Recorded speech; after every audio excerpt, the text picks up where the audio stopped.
Hello दोस्तों, welcome back to our channel. तो जैसा कि हमने पिछले एपिसोड में देखा था, मास्क गैंग और सभी ट्रेनीज के बीच में एक बहुत ही खतरनाक लेवल का कंपटीशन शुरू हो चुका था, जिसमें देखते ही देखते मास्क गैंग ने नॉर्मल ट्रेनीज को तो बहुत ही इजीली एलिमिनेट कर दिया था। अब बस कुछ स्पेशल ट्रेनीज ही बचे थे और सबसे ज्यादा उनकी नाक में दम तो लिन क्यू, मिस मूली, फैटी और शन किंग जी ने किया हुआ था। हालांकि उनमें काओ युआन भी शामिल था, लेकिन अभी तक उसने फाइट स्टार्ट ही नहीं की थी और यहीं से नेक्स्ट एपिसोड की शुरुआत होती है। तो इस एपिसोड की शुरुआत में हम शन किंग जी को देखते हैं, जो कि एक मास्क वाले लड़के को बता रहा था कि मेरे ये बबल्स ऑक्सीजन और नाइट्रोजन को मिलाकर बनाए गए हैं, पर अगर हम इनके साथ थोड़ी सी फायर को भी ऐड कर देते हैं तो इससे एक बहुत बड़ा ब्लास्ट भी किया जा सकता है। और ये कहते कहते शन किंग जी ने वहाँ पे उस मास्क वाले पर्सन के ऊपर ब्लास्ट कर भी दिया था, जिसके चलते वो वहाँ पे उड़ता हुआ बाहर बैटल ग्राउंड के अंदर जा गिरा था। और अब शन किंग जी ने तो लगातार वहाँ पे उसके ऊपर ब्लास्ट करना शुरू कर दिए थे, जिनसे वो मास्क वाला पर्सन बहुत ही तेजी से मूव करता हुआ किसी तरह से खुद को बचाने लगा था। लेकिन इसी बीच वह हैमर गर्ल अपने उस साथी को बचाने के लिए अपने उस बड़े हैमर की मदद से शन किंग जी के ऊपर एक बहुत ही ज्यादा पावरफुल अटैक कर देती है। लेकिन शन किंग जी भी कम ताकतवर नहीं था, उसने वहाँ पे अपना पूरा दम लगाकर किसी तरह से वहाँ पे उस जायंट हैमर को रोकते हुए उसे वहाँ पे उठा के पीछे की तरफ फेंक दिया था। लेकिन परेशानी तो शन किंग जी के लिए तब खड़ी हो जाती है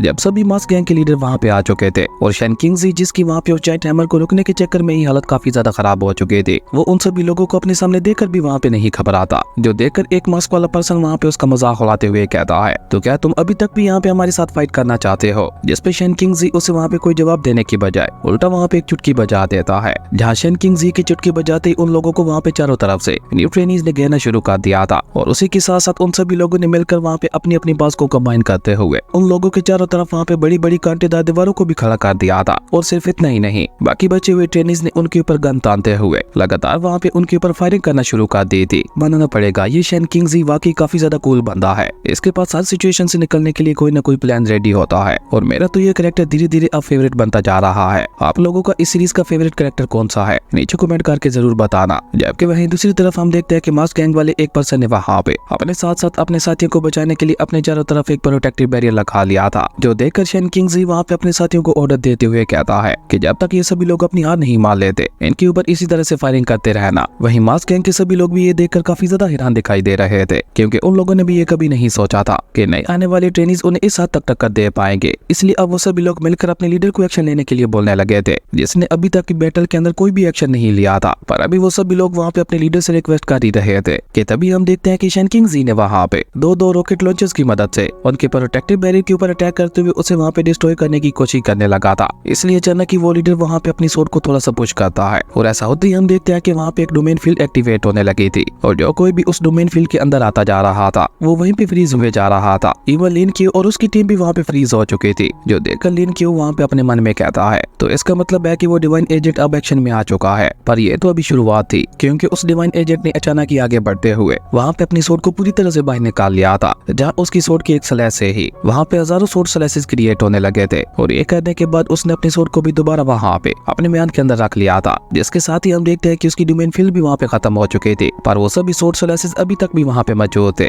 जो कि वहाँ पे हर एक चीज को काटते जा रहे थे। इवन उनसे छोटी सी छोटी बुलेट भी वहाँ पे नहीं बच पा रही थी। और इसी के साथ साथ वहाँ पे इस बिल्डिंग के अंदर एक बहुत बड़ा ब्लास्ट हो गया था, जिसके चलते वो पूरी बिल्डिंग ही वहाँ पे गिरने लगी थी। और उसी के साथ साथ बेचारे सभी नॉर्मल ट्रेनीज भी वहाँ पे एलिमिनेट होने लगे थे, जो देखकर लिन क्यू अपने साथियों को जल्दी से वहाँ पे उसी बिल्डिंग की तरफ आगे बढ़ने के लिए कहता है, जहाँ हम उस तबाह हो चुकी बिल्डिंग के अंदर काओ युआन को देखते हैं, जिसने वहाँ पे एक मास्क वाले बंदे के सामने खुद ही सरेंडर कर दिया था। जो देखकर वो मास्क वाला पर्सन भी वहाँ पे उसे सवाल करते हुए पूछता है, तो क्या तुम यहाँ पे हमारे साथ फाइट नहीं करना चाहोगे? लेकिन काओ युआन ने वहाँ पे अपनी सोर्ड को नीचे फेंकते हुए इसके लिए साफ साफ मना कर दिया था और एक बॉम्ब की तरह वहाँ पे कोई मंत्र पढ़ते हुए खुद को शांत करने लगा था, क्योंकि वो अपने अंदर के डीमन को एक बार फिर से आजाद नहीं करना चाहता था। जबकि वहीं दूसरी तरफ हम शन किंग जी को भी देखते हैं, जो कि उस खतरनाक ब्लास्ट के साथ भी अभी तक वहाँ पे बचा हुआ था। लेकिन अब बाकी सभी लोग वहाँ पे एलिमिनेट हो चुके थे। अब लिन क्यू और बाकी सभी को मिलाकर वहाँ पे बस 5 लोग ही बचे थे और अब वहाँ पे 5 वर्सेस 5 होने वाला था। और इसी बीच वहाँ पे एक स्पिरिट बर्ड उड़ते हुए आती है, जिसके अंदर अचानक ही वहाँ पे एक ब्लास्ट हो गया था और उस ब्लास्ट के साथ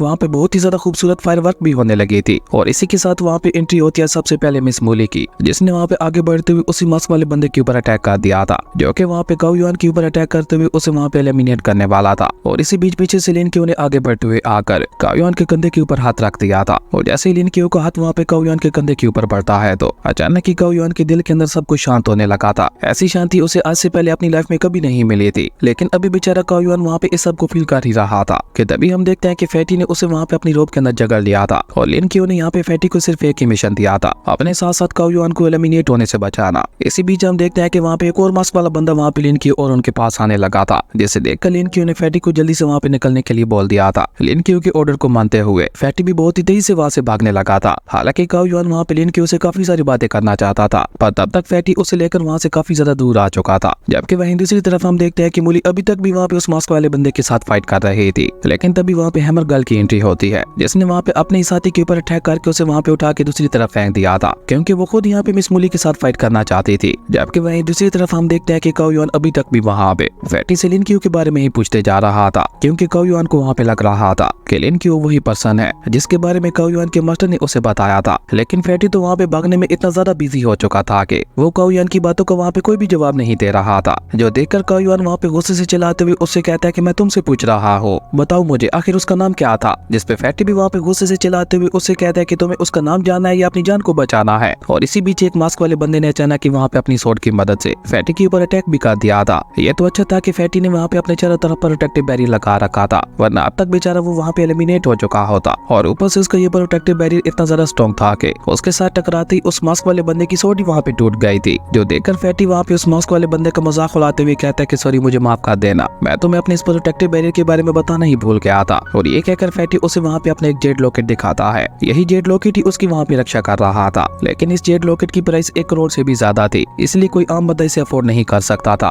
और ये कहते कहते फैटी ने वहाँ पे 2 डिस्क व्हील्स को भी समन कर लिया था, और बेचारा वो मास्क वाला बंदा वहाँ पे कुछ समय पाता उससे पहले ही फैटी ने वहाँ पे उसके ऊपर अटैक करते हुए उसे वहाँ पे भागने के लिए मजबूर कर दिया था, जो देखकर फैटी वहाँ पे काओ युआन को छोड़ते हुए उससे कहता है कि मैं तुम्हें छोड़ तो रहा हूँ, लेकिन फिर दोबारा कहीं एलिमिनेट मत हो जाना। और ये कहते हुए फैटी ने वहाँ पे अपने पास एक ग्लासेस को भी बाहर निकाल लिया था, जिनकी कीमत पूरे 10 करोड़ थी। और इन ग्लासेस की मदद से फैटी वहाँ पे इनविजिबल लोगों को भी देख सकता था, और अपने इन ग्लासेस का इस्तेमाल करते हुए फैटी वहाँ पे उस मास्क वाले बंदे को बहुत ही इजीली ढूंढ लेता है, और दोबारा उसके ऊपर अपनी डिस्क व्हील्स की मदद से अटैक करना शुरू कर दिया था। और अब तो बेचारा वो मास्क वाला बंदा वहाँ पे खुद को बचा भी नहीं पा रहा था, क्योंकि अब फैटी उसे वहाँ पे इनविजिबल हो जाने के बावजूद भी देख पा रहा था, जो देखकर तो अब बेचारा वो मास्क वाला बंदा भी वहाँ पे फैटी से तंग आ चुका था। और वो गुस्सा करते हुए खुद से ही कहता है कि आखिर इस मोटे से लड़के के पास इतने सारे फॉरबिडन वेपन्स आ कहां से रहे हैं। पर अभी बेचारा वो वहाँ पे ये सब सोच ही रहा था कि तभी फैटी ने अपने पास एक स्वॉर्ड को बाहर निकालते हुए दोबारा वहाँ पे उसके ऊपर अटैक कर दिया था। जबकि वहीं दूसरी तरफ हम काओ युआन को देखते हैं, जो कि लिन क्यू के बारे में ही याद करते हुए कह रहा था, पिछले 10 सालों में पहली बार मुझे कुछ अच्छा फील हुआ था, जिसका मतलब है कि वो लड़का मुझे बचा सकता है, तो इसलिए मेरे ख्याल से मुझे भी यहाँ पे उसका साथ देना चाहिए। और ये कहकर काओ युआन वहाँ पे अपनी स्वॉर्ड को उठाते हुए लिन क्यू की तरफ ही बढ़ने लगा था। हालांकि फैटी वहाँ पे अपने एक बर्ड वेपन की मदद से काओ युआन के ऊपर नजर रखे हुए था, और जब वो काओ युआन को वहाँ से जाते हुए देखता है तो वो उससे सवाल करते हुए पूछता है कि तुम कहाँ जा रहे हो, जिसपे काओ युआन उसे वहाँ पे कोल्ड टून में जवाब देते हुए बताता है कि सबको खत्म करने के लिए। इसी बीच वो मास्क वाला बंदा जो कि वहाँ पे मिस मूली के साथ फाइट कर रहा था, वो वहाँ पे उड़ते हुए काओ युआन के सामने आके कहता है, जिसे देखकर काओ युआन वहाँ पे कोल्ड टून में उससे कहता है कि मुझे अपने टीम लीडर के पास लेके चलो। जिसपे वो मास्क वाला बंदा उससे कहता है कि पहले तुम मुझे तो यहाँ पे हरा लो, हमारे टीम लीडर के पास बाद में जाना। अब उस मास्क वाले बंदे की ये बात सुनकर काओ युआन ने अचानक वहाँ पे अपनी स्वॉर्ड को ऊपर उठाते हुए वहाँ पे एक मंत्र पढ़ना शुरू कर दिया था। जबकि वहीं दूसरी तरफ हम देखते हैं कि शन किंग जी तो अभी तक भी वहाँ पे उस पोर्टल वाले बंदे के पीछे पड़ा हुआ था। शन किंग जी ने ठान ली थी कि वो कम से कम इसे तो एलिमिनेट करके ही रहेगा, और इसी तरह देखते ही देखते उन लोगों को वहाँ पे आपस में फाइट करते हुए शाम हो चुकी थी। और अब लिन क्यू भी वहाँ पे उस डिवाइन एजेंट जो कि टीम लीडर भी था उसका मुकाबला करने के लिए उसके सामने आ चुका था, जहाँ वो डिवाइन एजेंट कोल्ड टून में लिन क्यू से कहता है कि मैं तुम्हारे साथ फाइट करने के लिए काफी देर से इंतजार कर रहा था, तो फाइनली वो मोमेंट आ ही गया जब हम दोनों आमने सामने होंगे। जिसपे लिन क्यू उससे कहता है कि मैं अभी तक यहाँ पे नहीं हूँ, तो क्या तुम फिर भी यहाँ पे मेरे साथ फाइट करने के लिए अपनी इस डिवाइन स्वॉर्ड का इस्तेमाल करने वाले हो। जिसपे वो डिवाइन एजेंट कहता है कि ये मेरा ही एक हिस्सा है, इसलिए इसके बगैर मैं फाइट नहीं कर सकता। जिसपे लिन क्यू कहता है फिर तो ये तुम्हारे लिए बहुत ही ज्यादा शर्म की बात है। और ये कहकर लिन क्यू अचानक अपनी स्वॉर्ड को बाहर निकालकर वहाँ पे उसके ऊपर हमला करने के लिए आगे बढ़ चुका था, जहाँ लिन क्यू पहले से उसकी स्वॉर्ड एबिलिटीज को देख चुका था, इसलिए वो भी काफी सावधानी से आगे बढ़ रहा था। जबकि लिन क्यू को वहाँ पे इस तरह से अपनी तरफ बढ़ते हुए देखकर उस डिवाइन एजेंट ने भी वहाँ पे एक बार फिर से अपनी स्वॉर्ड को बाहर निकालते हुए मल्टीपल स्वॉर्ड स्लैशेस की मदद से वहाँ पे लिन क्यू के ऊपर अटैक कर दिया था। जहाँ लिन क्यू को अपनी टीम से पहले उसकी स्वॉर्ड के बारे में पता चल चुका था कि उसकी स्वॉर्ड के अंदर टाइम कंट्रोलिंग की पावर्स है, और उन्हीं का इस्तेमाल करके वो अपने दुश्मनों को कुछ समझने से पहले उन्हें वहाँ पे हरा देता है। और अपनी इन्हीं टाइम कंट्रोलिंग पावर्स का इस्तेमाल करते हुए वो यहाँ पे लिन क्यू को भी हराना चाहता था, पर लिन क्यू क्योंकि पहले से उसके पास के बारे में जान चुका था, इसलिए डिवाइन एजेंट के अटैक को अपनी तरफ बढ़ते हुए देखकर उसने भी अचानक ही वहाँ पे अपनी स्पिरिचुअल आइज वाली पावर्स को एक्टिवेट कर लिया था, जिसके चलते लिन क्यू के लिए भी आसपास का टाइम वहाँ पे स्लो हो चुका था। वो वहाँ पे हर एक चीज को बहुत ही इजीली देख पा रहा था, और अपनी इन स्पिरिचुअल आइज का इस्तेमाल करते हुए लिन की उन्हें देखते ही देखते वहाँ पे डिवाइन एजेंट के उस खतरनाक अटैक को भी वहाँ पे डॉज कर दिया था और उसी के साथ साथ बहुत ही कूल तरीके से आगे बढ़ते हुए जाकर अपनी स्वॉर्ड की मदद से उसके ऊपर अटैक भी कर दिया था, जो देखकर डिवाइन एजेंट वहाँ पे लिन क्यू की तारीफ करते हुए कहता है, यकीन नहीं हो रहा कि तुम्हारे जैसे एक मोटल के पास भी मेरे इतने ज्यादा खतरनाक अटैक को डॉज करने की एबिलिटी है। आखिर तुमने ये सब किया कैसे और अचानक से तुम्हारी स्पीड यहाँ पे इतनी ज्यादा फास्ट कैसे हो गई थी? जिसपे लिन क्यू एक बार फिर से अपनी स्पीड का इस्तेमाल करके आगे बढ़ते हुए उसके कान में कहता है कि शायद तुम मेरे बारे में भूल रहे हो कि मैं भी तुम्हारी तरह एक डिवाइन एजेंट हूँ। जिसपे वो डिवाइन एजेंट लिन क्यू से कहता है कि हाँ, मैं ही बेवकूफ था जिसने तुम्हें यहाँ पे अंडर एस्टिमेट करने की गलती की, लेकिन अब मेरे अगले अटैक में तुम नहीं बचने वाले। और ये कहकर उसने अपनी स्वॉर्ड की मदद से डायरेक्टली वहाँ पे लिन क्यू के ऊपर अटैक कर दिया था,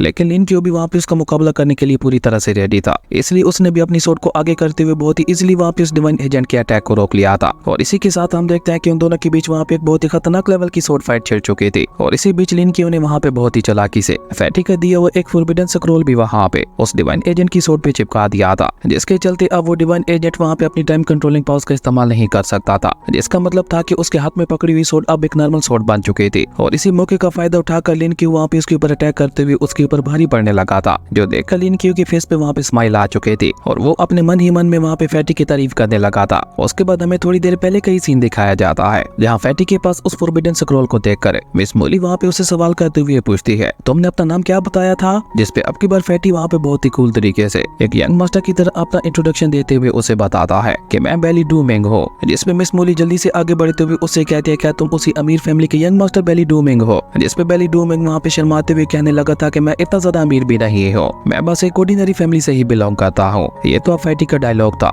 जो कि वो हर किसी को चिपकाता था। हालांकि बेली फैमिली के बारे में पूरा शहर जानता था। वहीं फैटी के बारे में जानकर मिस मोली वहाँ पे बुरा समूह बनाते हुए कहती है कि ये अमीर लोग जितने ज्यादा अमीर होते हैं असल में ये लोग उतने ही ज्यादा अनोइंग होते हैं। खैर उसके बाद हमें दोबारा प्रेजेंट का सीन दिखाया जाता है जहाँ फैटी ने अपने बर्ड वेपन्स का इस्तेमाल करते हुए वहाँ पे एक टोर्नेडो बना लिया था, जिसके चलते अब फैटी वहाँ पे उस मास्क वाले बंदे के ऊपर काफी ज्यादा भारी पड़ रहा था। और बेचारे उस मास्क वाले बंदे को तो वहाँ पे अपनी आंखों पर यकीन ही नहीं हो रहा था कि फैटी के पास इतने सारे फॉरबिडन वेपन्स मौजूद है। और इसी से उस मास्क वाले बंदे ने वहाँ पे अंदाजा लगा लिया था कि ये फैटी जरूर बेली फैमिली का यंग मास्टर होगा। लेकिन फैटी वहाँ पे उसकी बात को मना करते हुए कहता है कि मैं कोई यंग मास्टर नहीं हूँ, मैं तो बस एक ऑर्डिनरी फैमिली से बिलोंग करता हूँ। लेकिन अभी फैटी वहाँ पे ये सब कह ही रहा था कि तभी हम देखते हैं कि इस मौके का फायदा उठाकर वो मास्क वाला बंदा वहाँ पे बहुत ही चालाकी से फैटी के ऊपर अटैक करने के लिए आगे बढ़ता है। लेकिन फैटी वहाँ पे अपने फॉरबिडन वेपन्स का इस्तेमाल करते हुए ऊपर हवा में उठ गया था और दोबारा वहाँ पे एक टोर्नेडो का रूप लेते हुए बहुत ही तेजी से वहाँ पे लिन क्यू के प्लान के मुताबिक अपनी टीम की तरफ बढ़ने लगा था। और उस टोर्नेडो को वहाँ पे इस तरह से अपनी तरफ बढ़ते हुए देखकर बेचारा वो मास्क वाला बंदा भी अपनी जान बचाते हुए बहुत ही तेजी से वहाँ से भागने लगा था। और इसी तरह फैटी उसे लेकर वहाँ पे मिस मोली और उस हैमर गर्ल वाली लड़की के पास आ गया था, जहाँ वो दोनों ही गुस्से से चिल्लाते हुए फैटी और उस मास्क वाले बंदे से कहती है, क्या तुम लोग हमें यहाँ पे अकेला नहीं छोड़ सकते? असल में दोनों ही लड़कियों को वहाँ पे एक दूसरे के साथ फाइट करते हुए बहुत ज्यादा मजा आ रहा था। लेकिन इस मौके का फायदा उठाकर हैमर गर्ल ने वहाँ पे बहुत ही चालाकी से मिस मोली के ऊपर अटैक करते हुए वहाँ पे उसके फेस के ऊपर एक कट दे दिया था, जो देखकर तो मिस मोली भी वहाँ पे काफी ज्यादा गुस्सा हो चुके थे। और उसने भी अचानक वहाँ पे अपनी फॉरबिडन टेक्निक को एक्टिवेट करते हुए गुस्से से वहाँ पे उस हैमर गर्ल के ऊपर अटैक भी कर दिया था, जिसके चलते हम देखते हैं कि वहाँ पे एक बहुत बड़ा ब्लास्ट भी हो गया था। लेकिन अभी तक भी उन दोनों लड़कियों में से वहाँ पे किसी ने भी अपनी हार नहीं मानी थी। जबकि वहीं दूसरी तरफ वो पोर्टल वाला बंदा वहाँ पे लगातार शेन किंग जी से अपनी जान बचाते हुए वहाँ से भागते जा रहा था। लेकिन शेन किंग जी भी वहाँ पे उसका पीछा छोड़ने का नाम ही नहीं ले रहा था। वो लगातार वहाँ पे ब्लास्ट करते हुए पीछे से ही उसके ऊपर अटैक किया जा रहा था। और एक जगह पे आकर शेन किंग जी ने उसे वहाँ पे पूरी तरह से फंसा लिया था। लेकिन वो पोर्टल वाला बंदा भी काफी ज्यादा चालाक था। जब उसे लगता है कि अब वो वहाँ पे पूरी तरह से हार चुका है तो उसने वहाँ पे काफी सारे पोर्टल्स को क्रिएट कर लिया था। और उसी के साथ साथ मल्टीपल सोर्ड्स की मदद से उसने वहाँ पे पीछे से शेन किंग जी के ऊपर अटैक भी कर दिया था। लेकिन शेन किंग जी ने भी वहाँ पे अपनी बबल का इस्तेमाल करते हुए अपने चारों तरफ वहाँ पे प्रोटेक्टिव बैरियर लगाते हुए खुद को बहुत ही इजीली वहाँ पे बचा लिया था, जो देखकर शेन किंग जी वहाँ पे स्माइल करते हुए उससे कहता है कि अब मेरी बारी है।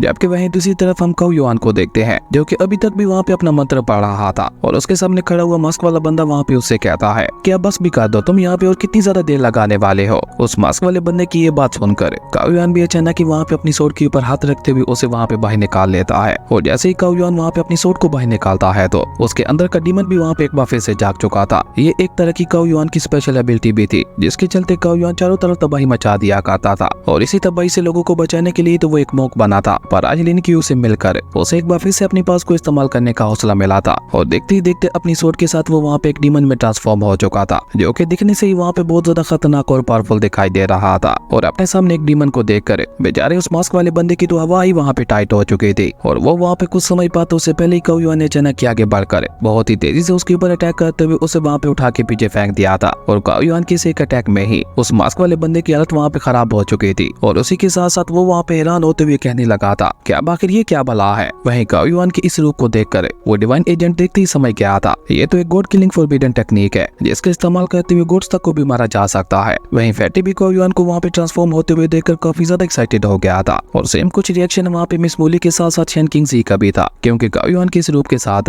अब उनकी टीम काफी हद तक मास्क गैंग के ऊपर भारी पड़ने वाली थी और अब सीनियर ऑफिसर्स को भी वहाँ पे यही लगने लगा था कि ये न्यू ट्रेनिंग्स आई यहाँ पे जीतने वाले हैं। इवन सीनियर युआन की खुशी का तो वहाँ पे कोई ठिकाना ही नहीं था और उसी के साथ साथ उसने वहाँ पे ये भी ठान लिया था कि वो बहुत ही जल्द इन सभी को ट्रेन करते हुए एक नई टीम बनाएगा जिसकी मदद से वो फॉरेन गॉड्स के साथ बैटल भी शुरू कर देगा जो कि उनकी दुनिया को तबाह करना चाहते हैं। लिन क्यू और बाकी सभी के रूप में सीनियर ऑफिसर युआन को वहाँ पे एक नई उम्मीद मिल चुकी थी, जबकि काओ युआन को वहाँ पे ट्रांसफॉर्म होते हुए देखकर उन सभी के अंदर भी एक नया हौसला आ चुका था और अब वो सभी लोग वहाँ पे उस मास्क गैंग के ऊपर भारी पड़ने लगे थे। और शन किंग जी ने तो वहाँ पे उस पोर्टल वाले बंदे को पूरी तरह से फंसा लिया था, लेकिन वो भी इतनी आसानी से हार मानने वालों में से नहीं था, इसलिए उस पोर्टल वाले बंदे ने वहाँ पे काफी सारे पोर्टल्स को क्रिएट करते हुए खुद उन पोर्टल्स की मदद से वहाँ पे भागना शुरू कर दिया था। लेकिन शन किंग जी भी काफी ज्यादा स्मार्ट था, उसने भी वहाँ पे उसके पोर्टल के पीछे पीछे अपने फायर बबल्स को भी डालना शुरू कर दिया था और इस तरह देखते ही देखते शन किंग जी के साथ साथ फैटी और काओ युआन ने भी मिलकर वहाँ पे तीन मास्क वाले बंदों को ठिकाने लगा दिया था। और अब उन तीनों की हालत वहाँ पे इतनी ज्यादा खराब हो चुकी थी कि अब उन तीनों के अंदर लड़ने की बिल्कुल भी हिम्मत नहीं बची थी। पर काओ युआन तो अभी भी उन्हें वहाँ पे संभलने का मौका नहीं देना चाहता था, इसलिए उसने दोबारा वहाँ पे आगे बढ़ते हुए एक शॉर्ट स्लैश की मदद से उनके ऊपर अटैक कर दिया था, जिससे बचने के लिए एक मास्क वाला बंदा वहाँ पे अपनी स्पेस पावर का इस्तेमाल करते हुए वहाँ पे स्पेस को पलटने की कोशिश करता है। लेकिन काओ युआन के ऊपर उसकी इन एबिलिटीज का कोई भी असर नहीं हो रहा था और वो वहाँ पे उसके स्पेस के अंदर ही जाकर उन दोनों मास्क वाले बंदों को वहाँ पे बहुत ही बुरी तरह से पीटने लगा था, जो देखकर फैटी वहाँ पे काओ युआन की तारीफ करते हुए कहता है, ब्रदर काओ युआन आप तो वाकई काफी ज्यादा अमेजिंग हो। लेकिन फैटी की ये बात सुनकर काओ युआन वहाँ पे बेचारे फैटी के पीछे ही पड़ गया था। जबकि वहीं दूसरी तरफ हम देखते हैं कि अब मास्क गैंग की पूरी उम्मीदें वहाँ पे अपने टीम लीडर के ऊपर ही टिकी हुई थी और अब तो उस फॉरबिडन स्क्रॉल की भी टाइम लिमिट वहाँ पे पूरी हो चुकी थी, जिसका मतलब था कि डिवाइन एजेंट की स्वॉर्ड पावर्स भी वापस आ चुकी थी। जिसके बाद उसने वहाँ पे और ज्यादा देर न करते हुए एक बार फिर से हजारों मल्टीपल स्वॉर्ड स्लैशेस की मदद से दोबारा लिन क्यू के ऊपर अटैक कर दिया था। पर अब लिन क्यू ने भी वहाँ पे उसका सामना करने की ठान ली थी, इसलिए वो भी वहाँ पे अपने स्पिरिचुअल आइज के साथ साथ अपनी स्पीड को भी वहाँ पे बहुत ज्यादा बढ़ा देता है और उसके बाद लिन क्यू वहाँ पे उसके हर एक स्वॉर्ड स्लैश को डॉज करता हुआ बहुत ही तेजी से उसके ऊपर अटैक करने के लिए आगे बढ़ने लगा था। और उसके पास आते आते ही उस डिवाइन एजेंट के पास भी वहाँ पे एग्जॉस्ट हो चुकी थी, जिसका मतलब था कि अब वो भी वहाँ पे और ज्यादा देर अपनी डोमेन फील्ड का इस्तेमाल नहीं कर सकता था, इसलिए वो डिवाइन एजेंट भी वहाँ पे लिन क्यू को हेड टू हेड टक्कर देने का डिसाइड करता है। और अब वो दोनों ही अपनी स्वॉर्ड्स लेकर सामने से एक दूसरे के ऊपर अटैक करने के लिए आगे बढ़ने लगे थे। और जैसे ही उन दोनों के अटैक्स आपस में टकराते हैं तो हम देखते हैं कि वहाँ पे बहुत ही ज्यादा पावरफुल स्पिरिचुअल ऑरा रिलीज होने लगा था और उसी के साथ साथ उनकी एंजल फॉर्म्स भी आमने सामने आ चुकी थी, जो देखकर अब उन दोनों ने भी वहाँ पे एक दूसरे के ऊपर अपना फाइनल अटैक करने की ठान ली थी, इसलिए वो दोनों ही वहाँ पे अपनी अपनी डिवाइन पावर्स को एक्टिवेट करने लगे थे। जबकि वहीं दूसरी तरफ हम देखते हैं कि फैटी और बाकी सभी ने मिलकर वहाँ पे मास्क गैंग वाले लोगों का जीना मुश्किल कर रखा था और मास्क गैंग अब बहुत ही मुश्किल से खुद को वहाँ पे बचा रही थी। जबकि वहीं दूसरी तरफ हम देखते हैं कि लिन क्यू और उस डिवाइन एजेंट की एंजल फॉर्म वहाँ पे आमने सामने आ चुकी थी, लेकिन लिन क्यू की किंग एंजल वाली फॉर्म उस डिवाइन एजेंट की एंजल फॉर्म से बहुत ही ज्यादा ताकतवर दिखाई दे रही थी और देखते ही देखते लिन क्यू की किंग एंजल फॉर्म ने वहाँ पे उसके ऊपर अटैक भी कर दिया था और सेम नीचे लिन क्यू भी वहाँ पे अपनी स्वॉर्ड लेकर उस डिवाइन एजेंट के ऊपर अटैक करने के लिए आगे बढ़ चुका था। हालांकि वो डिवाइन एजेंट वहाँ पे लिन क्यू के इस अटैक को रोकने की कोशिश तो बहुत ज्यादा करता है, लेकिन लिन क्यू का ये अटैक इतना ज्यादा पावरफुल था कि अपने इस अटैक का इस्तेमाल करते हुए लिन क्यू ने सक्सेसफुली वहाँ पे उस डिवाइन एजेंट के फेस मास्क को वहाँ पे कट कर दिया था, जिसका मतलब था कि लिन क्यू ने वहाँ पे अपनी टीम को जितवा दिया था। जो देखकर लिन क्यू वहाँ पे बहुत ही एटीट्यूड के साथ उस डिवाइन एजेंट से कहता है, तो तुम मेरी पावर्स को देखना चाहते थे ना, मुझे उम्मीद है अब तुमने मेरी ट्रू पावर्स को देख ही लिया होगा। और इसी कमाल के सीन के साथ हमारी अमेजिंग एपिसोड यहीं पे खत्म हो गया था। दोस्तों अगर आपको ये वीडियो अच्छी लगी तो लाइक कर दें और अगर चैनल पे नए आए हो तो सब्सक्राइब करते जाना। तो मिलता है एक नई वीडियो में, तब तक के लिए बाय।